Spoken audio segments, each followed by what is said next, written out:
The Missing Tenant Who Never Existed. On a cold November morning, police officers arrived at a quiet apartment building after neighbors reported a strange smell coming from apartment 304. The landlord insisted that the tenant, a man named Michael Turner, had simply left town without notice. According to the lease, he had rented the apartment for almost 3 years and always paid his rent on time. But when officers entered the apartment, they found something impossible. The rooms were almost completely empty. There was no furniture except for a single folding chair facing the window. The kitchen cabinets were spotless. The refrigerator had never been plugged in. The bedroom contained only a mattress without sheets. It looked less like a home and more like a place someone visited for only a few minutes every day.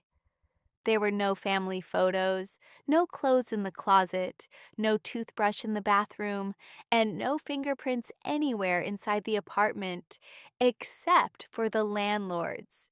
Detectives assumed someone had carefully cleaned the crime scene. Then they checked the building's security cameras. Every video from the past 3 years showed the same thing. The landlord entered apartment 304 every month to collect an envelope containing rent money, but no one was ever seen entering or leaving the apartment. Not once. At first, investigators believed the cameras had malfunctioned. They hired digital forensic experts who spent weeks examining every recording. The files had never been edited. There were no missing frames, no corrupted timestamps, and no evidence of manipulation. The tenant seemed to exist only on paper. Detective Sarah Collins took over the investigation. She requested Michael Turner's identification records, employment history, tax documents, bank accounts, and medical files. Nothing existed. The driver's license number belonged to another man who had died 20 years earlier. The social security number had never been issued. The bank account receiving salary deposits had been opened using forged documents and closed only hours after every transaction. Someone had spent years creating the perfect fake identity. Then the detectives discovered something even stranger.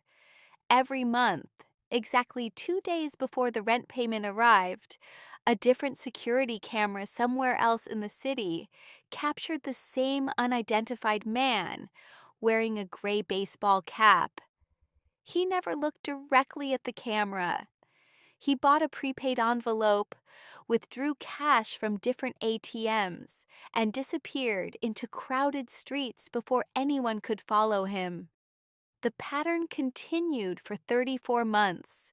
Thousands of hours of surveillance footage later, investigators noticed one tiny detail almost everyone had ignored.